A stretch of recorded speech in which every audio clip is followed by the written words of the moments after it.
Great Expectations by Charles Dickens. Chapter 1.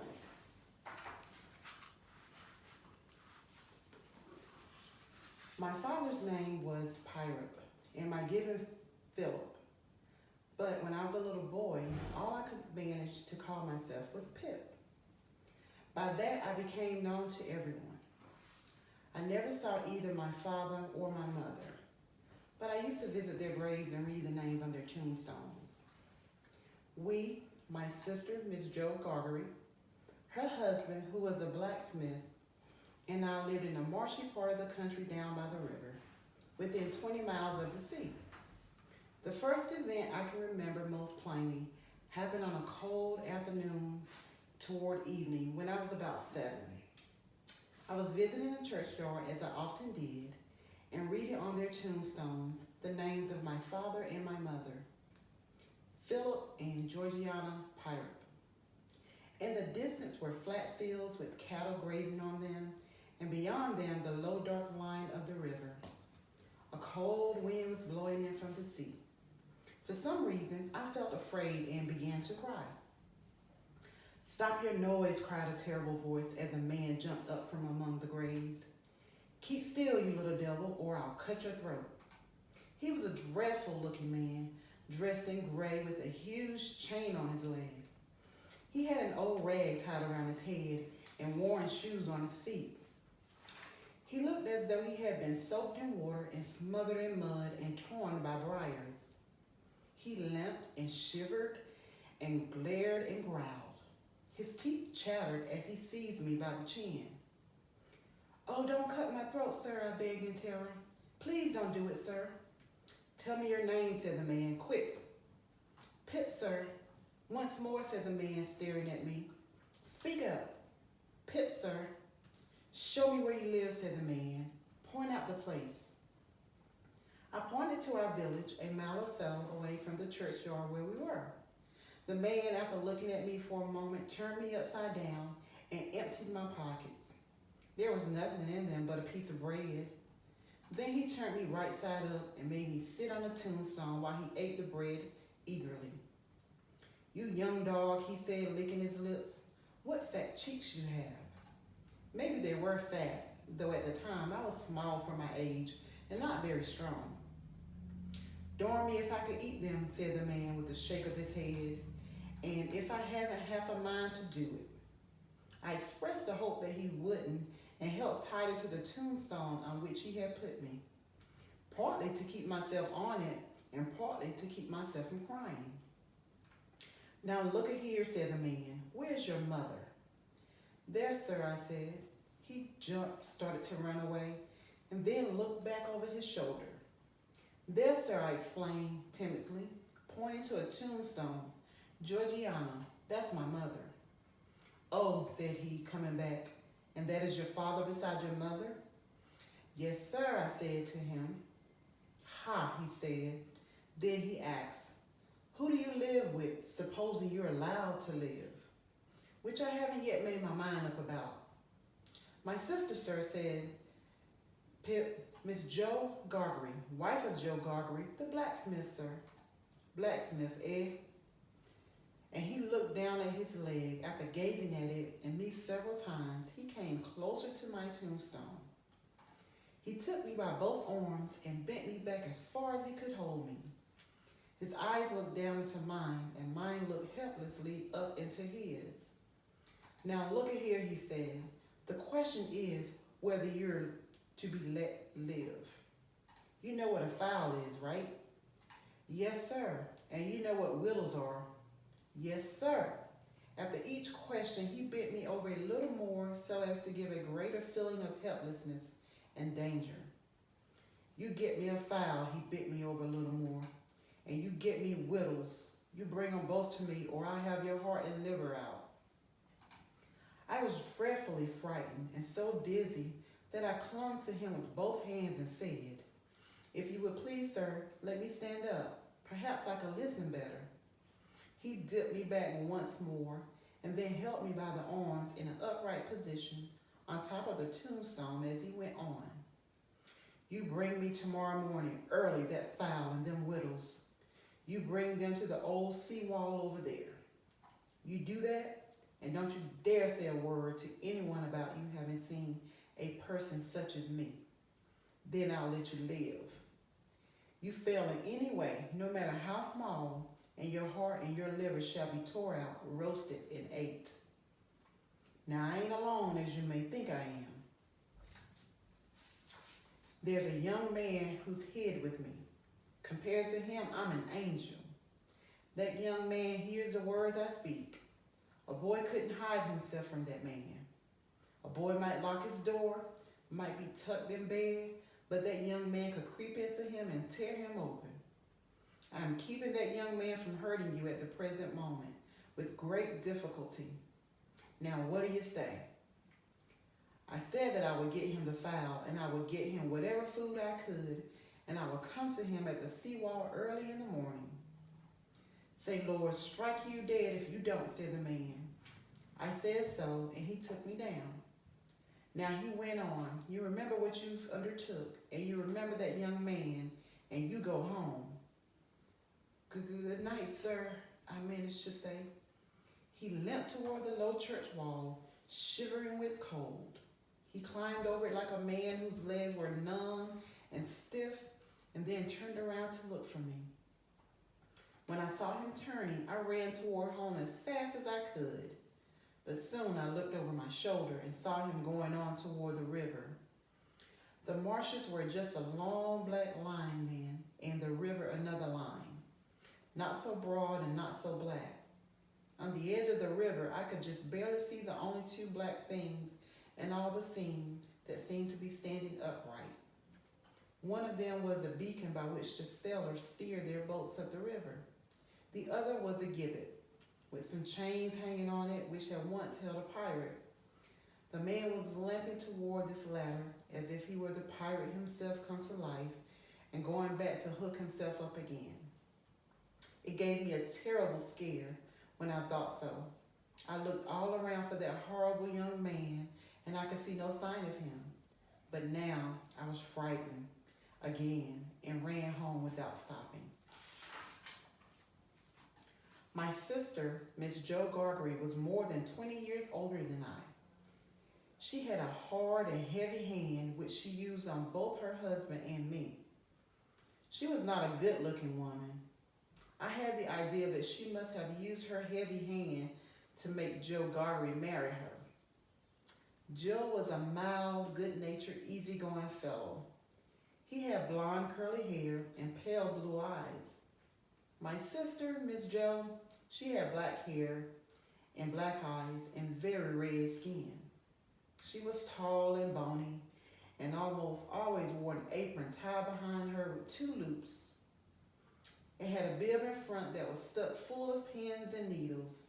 She was always blaming Jo because she had to wear it so much. Jo's forage was next to our house. When I got home from the churchyard that day, the door was closed and Jo was sitting alone in the kitchen. Miss Jo's been out a dozen times looking for you, Pip, he told me, and she's out now. Is she? Yes, Pip, said Jo, and what's worse, she's got Tickler with her. Tickler was a stick, worn smooth from hitting my tickled body. She sat down, said Jo, and she got up and made a grab at Tickler and then ran back out. That's what she did. Has she been gone long, Jo? Well, said Jo, glancing at the clock, she's been out this last spell about 5 minutes, Pip. Get behind the door. I took his advice. My sister throwing the door wide open and finding something behind it, she pulled me out and put that ticker to good use. Then she threw me at Jo, who sat me down beside him in the chimney corner. Here he could protect me from her further blows. Where have you been, you young monkey, said Miss Jo, stomping her feet. I've only been to the churchyard, said I, crying and rubbing myself. Churchyard, repeated my sister. If it weren't for me, you would have been to the churchyard long ago and stayed there. Who brought you up? You did, said I. And why did I do it? I should like to know. I don't know, I sobbed. I don't know, said my sister. I'll never do it again. I know that I've never had this apron of mine off since you've been born. It's bad enough to be a blacksmith wife without having to be your mother too. My thoughts wandered away from that question. From the man on the marsh with the chain on his leg, the mysterious man he had talked about, the fowl, the food, the dreadful promise I had made filled my mind. As my sister started to work on the tea things, Joe and I sat silent, as we always did when she was in that mood. She had her own way of cutting our bread and butter for us. First, with her left hand, she held the loaf hard against her bib. Sometimes it got a pin or a needle in it, which we had to pull out of our mouths later on. Next, she took some butter, not too much, on a knife and spread it on the loaf, using both sides of the knife with a slapping stick. Then she sawed a thick, round piece off the loaf, giving half of it to Joe and the other half to me. This time, though, I was really hungry. I dared not eat my slice. I felt that I must save something for my dreadful new friend and still more dreadful young man. I knew how strict Miss Joe's housekeeping was. I might find nothing in the pantry. Therefore, I decided to put my hunk of bread and butter down the leg of my pants. I found this dreadfully hard to do, and Joe, without meaning to, made things even harder. Usually at night, he and I played a little game with our bread and butter. We would hold up the slices as we bit into them, showing each other what big bites we could take. But tonight, Joe several times invited me by showing me his rapidly disappearing slice to play our game as usual. Each time he found me with my slice untouched. At last, deciding that I would have to do what I had planned, I took advantage of a moment when he looked away from me and got the bread and butter down my leg. Joe, meanwhile, seemed to be worried by my lack of appetite and took a thoughtful bite out of his slice, which he didn't seem to enjoy. He was about to take another bite when he looked at me and saw that my bread and butter was gone. He stared at me so hard that he attracted my sister's attention. "What's the matter now?" she said as she set her cup down. "I say, muttered Joe, shaking his head at me with disapproval. "Pip, old chap, you'll hurt yourself. It'll stick somewhere. You can't have chewed it, Pip." "What's the matter now?" repeated my sister more sharply than before. "If you can cough any of it up, Pip, I recommend to you," said Joe. "Manners is manners, but still your health is your health." By this time, my sister was so angry, she pounced on Joe and knocked his head against the wall behind him. "Now perhaps you'll tell me what's the matter," she said out of breath. Joe looked at her in a helpless way. "Pip," he said seriously and speaking as if the two were alone, "you and me is always friends, and I'd be the last to tell on you, Pip. But such a great big bite as that? Been swallowing his food whole, has he?" cried my sister. She made a dive at me and pulled me by the hair, saying those awful words, "You come along and be doused." In those days, tar water was considered a fine medicine, and Miss Joe always kept a supply of it on hand. Sometimes she gave me so much I felt as though I was going around smelling like a new fence. On this evening, she gave me a pint of the mixture. Joe got off with a half a pint.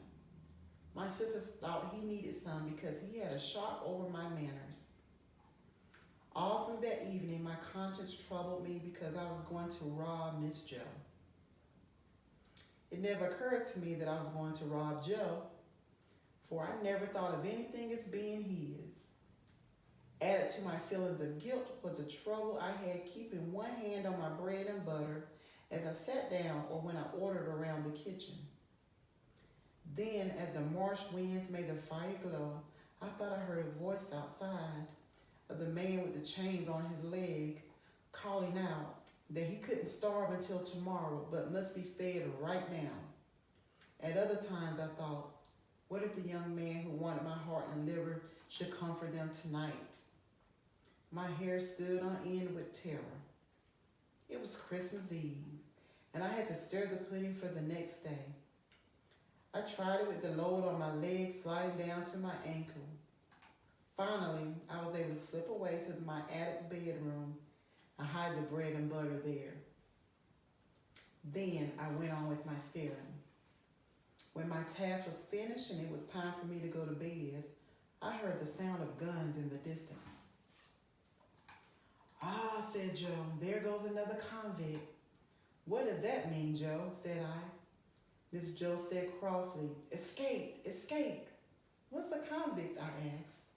"There was one convict escaped last night," said Joe, "after sunset, and they fired a warning after him. And now I guess they are giving a warning of another one. Seems like another one escaped." "Who's firing?" said I. "Drat that boy," interrupted my sister. "What a questioner is he? Ask no questions and you'll be told no lies." "Miss Joe," I kept on, "I should like to know, if you wouldn't mind much, where the firing comes from." "Lord bless the boy," exclaimed my sister. "From the prison ship across the marshes. I wonder who's put into prison ships and why they're put there." I went on with my questions, feeling that I just had to find out. It was too much for Miss Joe, who got up at once. "I'm telling you, young fellow," she said, "I didn't bring you up to annoy people to death. People are put on prison ships because they murder and rob and do all sorts of bad things. Now get to bed." I was never allowed a candle to light me to bed. As I went upstairs in the dark, I felt that I was on my way to the prison ships. I had begun by asking questions, and I was going to rob Miss Joe. I was in terrible fear of the young man who wanted my heart and liver. I was in fear of the man with the iron chain. When I slept at all that night, I imagined myself drifting down the river in a strong spring tide to the prison ship.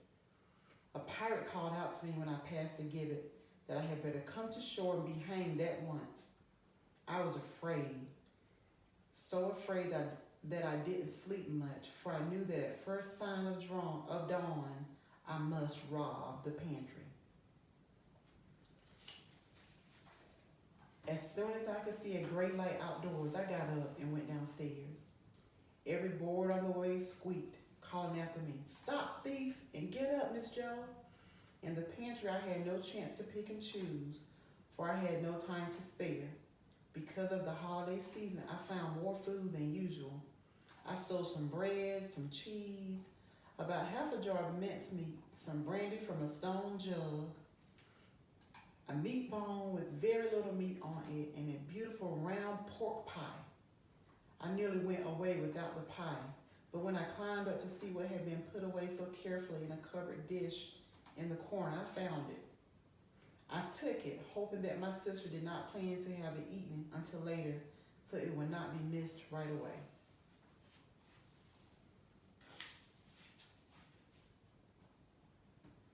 It's the young man, I thought as my heart beat fast. Soon after that, I was at the sea wall, and there was the right man. He was limping back and forth as if he had never stopped all night waiting for me. He was awfully cold. His eyes looked hungry too.